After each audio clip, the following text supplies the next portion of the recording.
Nagbabalik po muli ang inyong lingkod at nagbabalita ng mga balitang dapat nating malaman dito sa ating bansa. Ito ang Balitang Pambansa. Atin ngang matutunghayan sa channel na ito kung ano ang nangyayari sa loob ng ating gobyerno at syempre tumutulong na rin sa ating mga mamamayan na malaman ang katotohanan dahil mayroon tayong karapatan na malaman ang tunay na nangyayari sa ating bansa. Ngunit bago natin panoorin ang balita, huwag niyo pong kakalimutan na mag-subscribe sa ating channel at pindutin ang notification bell para lagi kang maging updated sa ating mga bagong videos na ina-upload araw-araw. At sa ating mga solid viewers naman dyan ay maraming salamat naman po sa walang sawang pagsuporta. At syempre, huwag din pong kakalimutan mag-iwan ng like at i-share ang ating mga videos. At kung mayroon ka naman pang opinion, ang ating comment section ay bukas para sa inyong mga hinaing. Ito na nga mga kaibigan, ating panoorin ang buong video. Salamat po muli and God bless!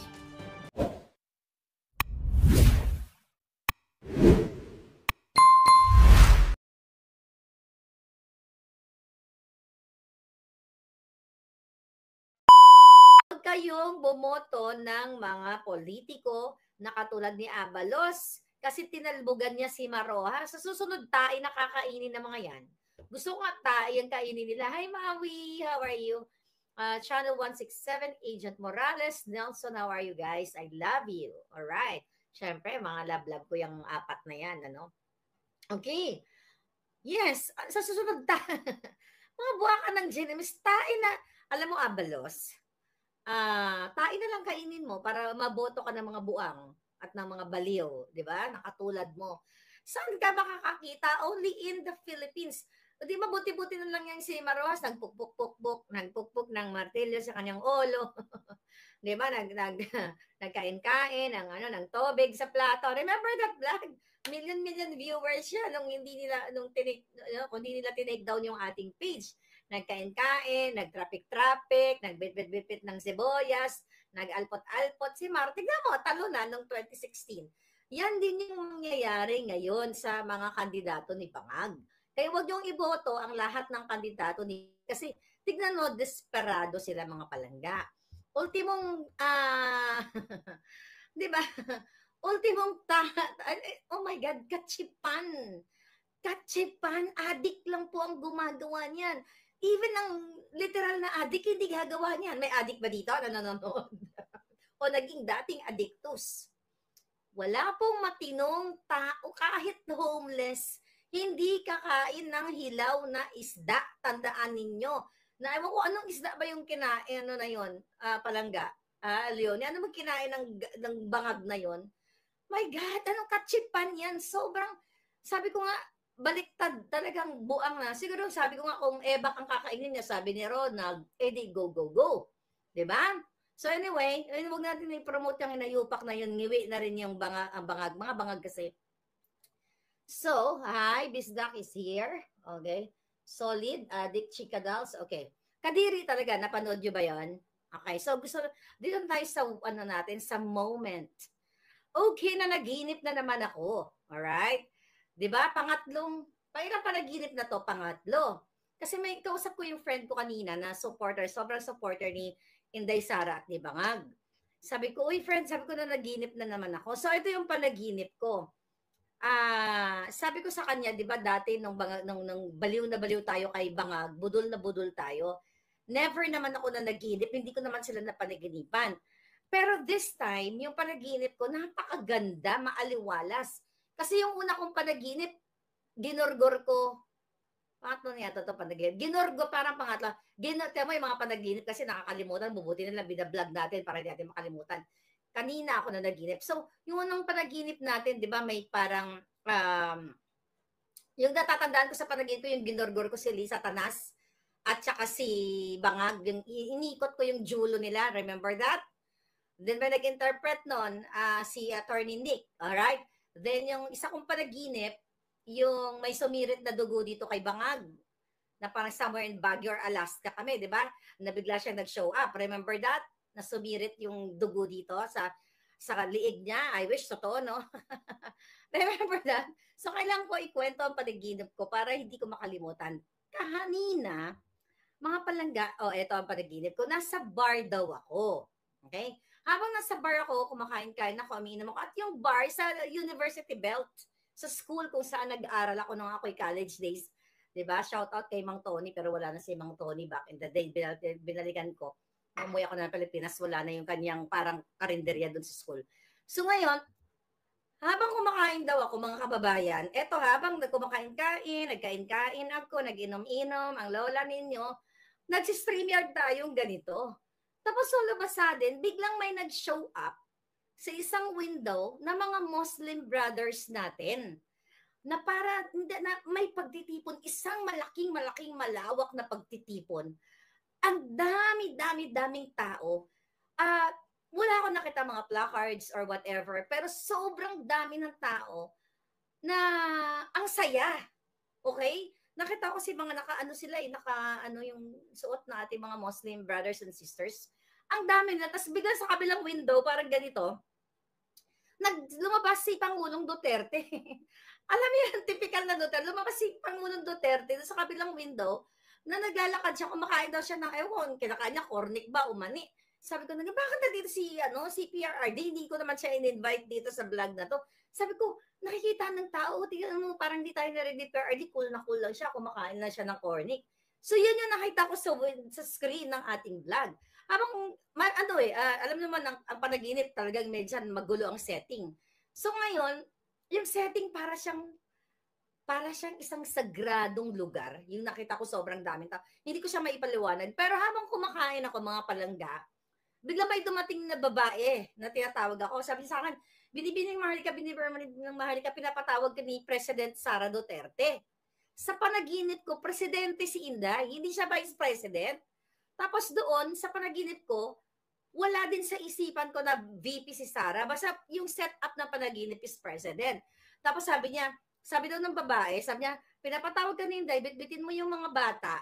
Sabi niya, bitbitin mo yung bata kasi bibigyan daw ng regalo. So ngayon, nagbibitbit ako ng bata, 3. Parang yung isa kaedad ng apo ko, pero hindi apo ko yung bitbit ko 3 bata.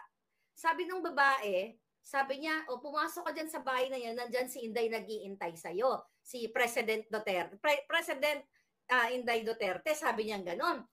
So pumasok ako sa bahay, kailangan ko tayo kwento sa inyo kasi nakakalimut, ang mga panaginip nakakalimutan Diba dapat i-document. So habang papasok daw ako, nakita ko, yung tao ang saya-saya. Parang fiesta. Tapos pero yung bahay payak. So, from that setup, recto, din yung mga tao, hindi ko alam, parang dun sa screen, di ba? Mga Muslim brothers and sisters, sagrado din ang transition dun sa bahay na parang fiesta, parang probinsya, parang Davao, yung bahay ng aking in-law sa Davao, nakapunta ako dyan, yung mga lumang bahay ng lalaki, na parang may mga multo. So anyway, so pumasok na daw ako, nakita ko si Inday nakahiga sa katre, typical na katre ng mga katulad natin, yung kawayan na katre. Nakita ko daw yung pa ni President Inday Sara, kumikis-kis-kis-kis ng kulambo. Alam mo yon, yung kinikis-kis na yung pa niya, nakasmile siya. Nakasmile siya ng bonggang-bongga, hindi siya nagsasalta. Pero dun sa panaginip ko, isa lang yung na tandaan ko na nagsalta. Sabi daw, pagpasok niya, sabi niya sa akin, sabi niya ng ganun, ikaw luka-luka ka, sabi niya nakakatawa ka, sabi ganun sa akin. Tapos ako daw, dami kong sinasabi, alam na ako maingay, daldal ako ng daldal. Kung ano na pinagsasabi ko. Tapos, tinanong pa daw niya ako, so anong gusto niyong regalo? Sabi ganun sa akin. Kalendaryo. Mahawi siguro na nag-uusap tayo tungkol sa kalendaryo. Sabi niya sa akin, anong gusto niyong regalo? Tapos sabi niya kalendaryo o poster. Ang pinili ko daw poster. Sabi ko poster, basta Mrs. President, merong signature mo, okay na ako doon. Tapos sabi niya, sige, sabi niya, may tinawag siyang, yung babae pa tinawag niya, sige, bigyan mo to ng kalendaryo. Tapos mega smile si Inday. Tapos ngayon, ako ang dami kong sinasabi, pero sa panaginip, hindi ko na matandaan kung ano yung sinabi ko. Pero ito ang talagang natanda ko. Sabi ko sa kanya, wala ako ibang hihilingin sa iyo, Mrs. President. Sabi ko na ganon. Hindi pwede na presidente ka, wala kang gagawin sa mga bangag na ito. Gurgurin mo silang lahat. Sabi ko sa kanya, gurgurin mo at hindi na muli pang makapagnakaw. Yung mga sinasabi natin dito, makapagnakaw, makapaglahat ng mga kahayupan nila. Mega smile lang si Inday. Nakasmile siya, wala siyang sagot. Tapos yung kama, yung katre na kawayan, bamboo, made of bamboo, very probinsya, facing sa kalsada, alam niyo parang infinity pool, facing sa kalsada na dumadaan ng mga tricycle drivers, baka si si Ferdinand Dolosa, yung palangga ko na tricycle driver, baka ikaw yun palangga, nasa panig. Ang dami, tapos sabi ko daw kay Inday, sabi ko, Mrs. President, sabi ko, wag kang umarap sa, naka-face sa kalsada, baka ma-riding in tandem ka ng mga bangag. Tapos naka-smile pa rin siya ng bonggang-bongga. Tapos, ngayon, sabi nung tawag dito, nung babaeng tumawag sa akin, di ba, nasa bar daw akong ganyan sa panaginip ko. Sabi niya, wag po kayo mag-alala, Miss Maharlika, ligtas po si Mrs. President. Nagising na ako, palangga. Ano ibig sabihin na naman yun? Attorney Nick, interpret mo nga. Yung kaibigan ko, in-interpret niya. Sabi niya, I think, yung tungkol sa maraming tao, may mga nagwelga, baka talagang may parating na malaking welga. At yung mga bata, baka symbolism yon na yung mga bata binigyan ng regalo, pero actually dun sa panaginip, ang binigay sa amin is poster, walang candy or something. So sabi ni Palangga, nung friend na kausap ko, sabi niya, I think that's nagsisimbolo yan sa pag-asa ng mga bata. Sabi niya, pag-asa ng bayan. At yung nag-live stream ka, ginagawa ko naman yun, di ba? At yung mga Muslim brothers at saka si Pangulong Duterte, baka si Pangulong Duterte, sabi niya, cool naman talaga, patawa-tawa lang, baka biglang, oh boom, ayan na kayo, wala na kayo. Parang ganon. So anyway, I don't know, pero I swear to God, mga palangga, nung sinuportahan ko sila bangag since 2015, nung simula ako nag-vlog, never ko silang napanaginipan ng ganito. Ngayon, ano ang signales ng panaginip na ito? Dahil ba't everyday nagsasalita ako dito? Everyday naman nagsasalita ako noong 2015, pero hindi ako nanaginip. Pero ganun pa man, ang napakaganda dun sa panaginip ko ay sana mag-manifest, sabi ni Blue Star. Kaya gusto ko ikwento sa iyo kasi makakalimutan ko to Makakalimutan mo to, di ba yung panaginip, nakakalimutan mo? Sabi ni Constance, I interpret that as regime change as well. Yun din yung sa akin. Kasi di ba yung unang panaginip ko na sabi ko ang dami-daming tao na parang nagbuwelga? Remember that? Tapos this time, malinaw na Mrs. President siya. Tapos nakasmile lang siya. Basta ang sinabi lang niya talaga yung ikaw, loka-loka ka, sabi gano'n, nakakatawa ka. Then anong gusto mong regalo? Kalendaryo or kalendaryo or poster? So yun, may mga bata, may mga tao, may drinking session. Ako yung nag-drink. Fiesta. Fiesta is celebration. Maybe that's about it. I don't know kung sino pang magaling mag-interpret dito. But ganun pa man, mga palang hindi lang yun. So nangyayaring actually, may nakarating din sa atin na magaganap, pero wag na natin sabihin muna. Kasi alam mo naman si Lisa Tanas at si Bangag Jr., may nakatoka silang computer na nanonood na mga troll sila o sila mismo na nag-aabang dito o may habang nagiinom sila, pupulburon sila, ay nakaabang dito sa ating mga pinagsasabi. Kaya hindi muna natin sabihin yung ating mga plano. Kaya abangan ninyo, magiging presidente ba si Inday Sara sa 2025? I think Maui, you posted na, hindi ko napanood, pero sabi according to Princess Maui's post, na sinabi daw ni Trillanes na kailangan, basta ang konteksto, kailangan ma-impeach si Inday Sara, or else si Bangag ang matatanggal. Tama ba? Sinabi niya ba yan? Miss Vivian, Merry Christmas sa inyong lahat. Yes, 2025, Sara ang ating presidente. Presidente siya eh. Ano ba kaya yung alam mo, parang gusto ko na lang laging managinip. Parang ang saya-saya ng panaginip ko. Ito yung panaginip ko masaya. Nakaraan, ginurgur ko yung ulo ni Lisa Tanas at saka ni ni Bangag, di ba? Naalala mo yon, yung niligtas ako ng isang Diyosang artista, di ba? O yun, naalala ko yung panaginip na yon. Pero ganun pa man mga palangga, eto yung mga kailangan yung isaalang-alang kung ano ang nangyayari ngayon sa ating bayan. Tingnan mo na lang yung sa budget na yan, di ba? Yung sa budget na yan, na magkakasabwat sila, at kung matino kasi ang presidente, which hindi talaga matino, di ba? Ang isi-secure niya, yung ipaprioritize niya talaga kayo. Yung budget na yan, mga kababayan, Yan talagang dapat isaalang-alang hindi ng mga Congress, lower and upper, para sa inyo. Kaso tignan nyo ang budget para lang sa kanila. Napupunta lang sa ayuda, pangawat, at kung ano-ano pa. Di ba? Isisiguro yan ng presidente kung hindi bangag.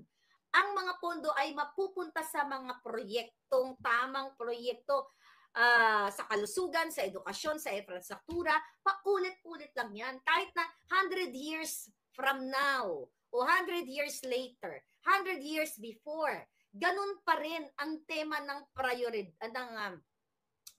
prioridad ng isang leader. Kaso wala tayong leader. Kaya nga siguro nananaginip na lang si Maharlika dito lagi, baka pinapaalala sa atin. Baka ito yung mga sinyalis na Maharlika, mga palangga, konting kembot na lang. Okay? Dahil ang presidente ninyo ay malapit ng magurgor, pwedeng, sabi ko nga, masobrahan sa kanyang pulboronic activity. Sinabi daw, sabi ni Murakamo, sinabi daw ni Trililing. Balik Duterte sa palasyo, sabi ni Roma Rose. Kawawa talaga kasi magkakasabot sila mga palangga. Speaker of the House, ang mga huwad committee, although hindi naman lahat yan kasabwat nila, di ba? Ngayon, paulit-ulitin natin na imbis itong mga hinayupak na to, katulad ni Bangag, ay talagang titignan niya itong kung saan dapat bago niya permahan o itong pondo na ito, di ba, may gabay niya, may gabay nilang lahat dahil sila nga ay mga leader. So, well, they're not leaders, they are crooks. They are kawatan. Ngayon, by the way, yung katulad ni, sino to? Ni Abanting Boydila, na nagsalta siya, ano yon, Joey? Si Joey, nakatawa kay Joey. Joey, anong sinabi ni, well, napanood ko yung video na sinasabi ni Abante na sa Maynila daw, na nasasakupan niya Santa Ana, Santa Mesa, ay zero or drug-free na daw. My God, wala daw nagtupupulburon. Butang ina, sa Malacanang mismo, nagsisesyon sila, hoy, Abante, yung buha ka ng inang kawatan kang hinayupak, kang, sana kunin ka na ng bulok na bulate. Ay, hindi, dapat pala malakas na bulate para bonggang-bongga. Okay? Mamatay siya, makikita matigas na si Budol, kaya third mensahe mangyayari, sabi ni Lalaine. Alam mo, I hope talaga mag-manifest talaga yun, palangga, ano? Cynthia from San Diego. Thank you, palangga. So ngayon, ito na nga yung sinasabi natin sa inyo mga kababayan. Lahat sila, puro mga kasinungalingan. Dahil wala nang ginawa, kundi magtutok sila kung paano nila nakawin ang pera ng bayan. Ang pinakamahalagang proyekto, ang edukasyon at ang kalusugan at yung infra, sabi ko nga, dyan lang naman iikot yan, jobs. Pag may infra, may jobs. 'Di ba? May trabaho. Kapag maayos ang pangatawan, may trabaho, malakas, magkakaroon ng pera. Pag may maayos na edukasyon, tatalino ang mga tao, magkakapera, hindi na maghihirap sa buhay nila dahil kaya nilang bumili ng mga pagkain at sa kanilang mga bills at syempre yung pababayan ng presyo. Doon lang naman tayo uulit-ulit mga kababayan eh. Pero tignan nyo ang nangyayari ngayon. It's good na merong social media, although pilit tayong ginugurgur dito. Ginugurgur tayo, gusto tayong tinatakpan na tayo, binubusalan na lahat ang bibig natin na ang tema ng ating pananawagan dito ay what? Anong pananawagan natin? 'Di ba? Transparency and accountability. So dahil wala sila noon, wala sila, lahat ng mga inayupak na yan, ngayon tayo ay nagsasalta dito. Dapat nga, sabi ko nga, kung pinailan nila ng impeachment, si Inday Sara for the third time, mga pari pa ang mga kasabwat. Bakit hindi file ng kaso itong si Bangag? I mean, ng impeachment si Bangag. Well, siguro baka hindi na lang yun ang inaantay kasi based on my panaginip, baka naman malapit na. Kaya wag din tayo magsawa. I know, I have friends na nagme-message sa akin, Marlika, nakakasawa na, nakakapagod na, ayaw ko na, may mga ganun. Sabi ko, huwag ka mapagod. Kasi, kapag kayo ay napagod at kayo ay nagsawa, panalo sila. Imagine nyo kung lahat tayo tahimik. Lalo silang magbe-fiesta. Lalo silang mamamayagpag. Lalo nilang uubusin ang pera ninyo. Malulubog tayong lahat sa utang ang Pilipinas. Samantalang yung mga inuutang ng Pilipinas ay napupunta sa kanilang lahat. So, huwag kayong mapagod mga palangga. So, ngayon, ito nga yung sinasabi natin dito. Okay? Recently, nagsalita yung mga retired generals. Actually, meron na akong information na nakuha from the generals. Hindi ko na sasabihin sa inyo kung retired and what. But magandang mensahe. But I cannot share it with you right now. Pero ito mga retired generals na umaalma sila, na magpapalit na nananawagan sila kay Bangag at dito sa mga kongresistang mga budol, lahat sila natignan ang budget, yung budget sa AFP na binawasan, education, yun ang the common thing na pinag-uusapan ngayon. I think nagpakalat sila ng mga manifesto kung saan pumirma yung mga retired generals na hindi sila sang-ayon sa ginagawa ng bangag na gobyerno. Ang sa akin lang, sa mga retired generals, gamitin niyo po ang lahat ng inyong lakas, ang lahat ng inyong mga koneksyon, kapangyarihan para tapusin na ang bangag na administrasyon. Narinig nyo naman. Look at, who's that? Si PhilHealth, yung PhilHealth head na si Ledesma. Diba? September pa pala niya sinabi yun mismo sa was it September o this year na binanggit niya na sino ba naman siya para hindi sumunod sa pag-transfer ng 89.9 billion or 90 billion pondo supposedly sa PhilHealth, 'di ba? Na inilipat sa DPWH, inilipat sa ibang inilipat sa ibang mga ahensya ng gobyerno. So, sino daw ba siya para hindi sumunod kay Bangag? So, ibig sabihin, tama, yung sinabi ni Dr. Liachon nung isang araw na narinig niya mismo na sinabihan ni Erbosa, itong si PhilHealth head, na ilipat mo yung perang yan. So, sino ngayon ang magkakasundo dito? Sino magkakasabwat pala? Magkakasabwat sila. Kaya kayong mga retired men and women in uniform, even hindi kayo retired, tama na yung mga manifesto na yan. Kailangan namin ng aksyon. At yung mga nagsasalita, yung mga, ito lang, gusto kong sabihin, wag na lang sila pangalanan. Kasi over sa mga kandidato ni Bangag, I will go sa mga kandidato ni Pangulong Duterte. O sa mga kandidato ng mga natin. O basta wag lang yung kandidato. But ang sa akin lang, yun naman yung stand ko sa mga yan. Ang sa akin lang, wag kayong talawan. Huwag kayong puro parinig. Puro generic. Pangalanan ninyo. Ako nga, harap-harapan, pinapangalanan ko. Kayo, mga politician, wala ba kayong bayad? Di ba? Hindi ako bibilib sa inyo kung puro kayo pahaging. Blind item. Anong kaputahan yan? Di ba? So, wala. Umaasa na yung, teka, wala kayo. Right. Umaasa yung taong bayan sa inyo. So, huwag na kayong magpabakpa sa kalye. Hindi na yan kailangan ng taong bayan ang pasakalye, mga palangga. Yung magpo-post ka na kada tinutuligsa mo yung government, pero hindi mo kayang pangalanan, wala kang balls. Kaya no wonder, I don't share them kasi labag yan sa kalooban ko. Hindi ako nagsishare. I'm the kind of a person, vlogger, na once sa senior ko, yung mga bagay-bagay na mga pinost nyo, ibig sabihin, bukal yan sa loob ko. Hindi lang ako napipilitan.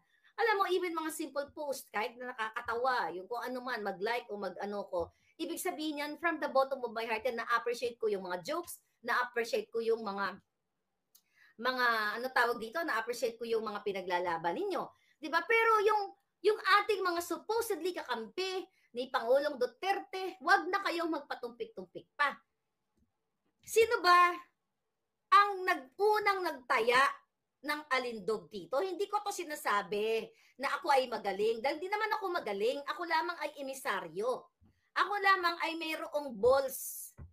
Nobyembre pa lang. Actually, 2022 pa lang, dakdak na ako ng dakdak dito sa kababuyan ng Marcos Jr. Hindi nyo nga kayo, mga pinklawan dyan, hindi nyo nga pinansin si Percy Lapid. Si Percy Lapid, ang unang-unang nagsabi na matapang na vlogger, na hindi ko siya pinapalo noon, nung namatay na siya, doon ko lang nalaman. Thanks kay Joe. O yun, si Joe nag-send sa akin noong 2022 tungkol kay Percy Lapid. Naharap-harapan na sinasabi niya, nagpupulburon si Bangag Jr. na ang Ang track record ni Marcos Jr. ay bata pa lang nag-Coca-Cola na o nagpupulburon na. Isa sa pinakamatapang na pinklawan, di ba, si Percy Lapid, ay si Percy Lapid. Kaya sabi ko sa inyo, hindi tayo dapat tumitingin dahil ay si Maharlika, sumusuporta yan sa Duterte, hindi na ako makikinig sa kanya. Kahit anong sasabihin ni Maharlika, hindi na makinig kasi tanginang yan, yung babaeng tutubi na yan or whatever, ganyan-ganon, di ba? Sinasabi na ako makikinig. Pag ganun ang ano ninyo, ganun ang mentality ninyo, eh wala kayong kwentang nilalang. Bakit hindi nyo pinakinggan? Noon pa ako nagdadadakdak na si Lisa, si Bangag, yung mga hinayupak na yan, sila ay sangkot sa pulburon. Sila ay sangkot sa pulburon, alitagtag. Nasaan yung alitagtag na yun? Na pinakamalaking nahuli, tahimik kayo. Kahit galit kayo sa akin. Diba? Dahil bubuisit kayo sa pagmumukha ko. Wala akong magagawa dyan. Pero titignan nyo yung expose natin. Nobyembre pa lang, paulit-ulit ko, inaway pa nga ako ng mga walang hiya eh. Diba? Okay na lang din yun. Yung mga jutang Genemes, bagay na bagay yung kanta natin. Oh, si Maharlika, ganyan-ganyan, sinisira yung mga Duterte. Diba? May mga ganon. Sisira ko din yung Pangulo Duterte, sila Inday Sara, dun sa mga expose ko. Eh, lahat ng in-expose natin dito, lahat naging totoo. Ano yun? Manghuhula ako? Mga yawa, di ba? So anyway, manindigan kayo. Huwag kayong dahil tatakbo lang kayo or dahil personal lang kayo, hindi yun nasasakyan yung issue na ito. Kung matino talaga ang isang namumuno, magsasalita siya, tapang-tapangan, magiging matapang siya para harapin itong mga bangag na ito. Wala na. Ano to? Kita ninyo, kung lahat ng sinabi ko in the past, walang saysay tungkol sa pagdanakaw nila, sa smug, my God, yung pagkakaso nila sa mga Duterte na sinasabi nila, war on the against humanity, putang ina nilang lahat. Ano ang against humanity? Yung yan, nagsasalta kayo, even you Dilawan, PhilHealth, zero subsidy, zero budget, pagkaltas ng Department of Education budget, pagkaltas ng AFP, sino ngayon ang Please stop it. There is a purpose for CESA. Until today, that purpose is being pursued. That's all the message that I want to leave you. Thank you, sir. Rest assured that every member of this committee will bear in mind that country first. Yun din po ang aming pinaglalaban dito, that we will be fighting for this country. This is the only country that we have. And basically, napag-usapan po yung CESA, the APAB, and the APECO. And we will be, actually, medyo hindi na po siya germane doon sa pinag-uusapan natin sa PAGCOR. But we have seen that the IGL, which is the interactive gaming license that was issued by CESA, is just a part of the whole economic package of CESA and all other economic zone, and thereby the project, which is highly regulated and territorial. With that, we agree with the good senator, the purpose of trying to scatter the economic zone in the different part of the country. But our discussion will only focus on the ills of these POGOs. And if the CESA and all other economic zone have a good template on how to do it, then it is incumbent upon us and upon you to discuss it thoroughly for us to understand how it works. And yes, I follow your statement, Madam Katrina. And with your indulgence, I think we need your expertise, and we will see. Along the way, we will see if there are some violations or there are some perfection of the actual operation. Then we will be guided accordingly. So, Madam Senator Juan Ponce Enrile, we know your vision, and we are very thankful. And with this, I think.